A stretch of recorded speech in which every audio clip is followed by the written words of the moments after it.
આગળ સમાચારો તરફ નજર કરીએ તો અમરેલી જિલ્લાના બગસરાથી શાપર સુધીના 6 કિલોમીટર લાંબા રોડનું કામ છેલ્લા 1 વર્ષથી અઘરું હોવાના કારણે સ્થાનિક વાહન ચાલકો અને ખેડૂતો પારાવાર મુશ્કેલીનો સામનો કરી રહ્યા છે।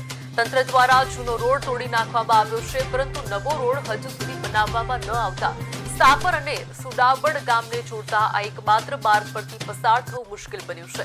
ખાસ કરીને ખેડૂતોને પોતાના વાડી ખેતર સુધી પહોંચવામાં ભારે હાલાકી ભોગવવી પડી રહી છે।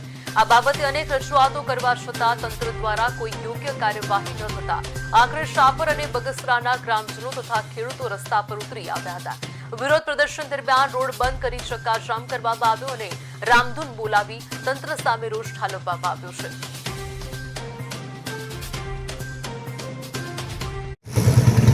મારું નામ રતિભાઈ વલ્લભભાઈ ચોટિયા, હું સુડાવડ ગ્રામ પંચાયતના સભ્ય છું। આ રસ્તો કોઈ બી સંજોગોમાં વહેલામાં વહેલી તકે કામ ચાલુ કરે અને કામ હવે ચોમાસું નજીક આવ્યું છે, જેમ બને વહેલા ચાલુ કરે કામ। આ લોકોને બધાને બહુ તકલીફ પડે છે, એના માટે વહેલા જેમ બને એમ તકે ચાલુ કરાવે।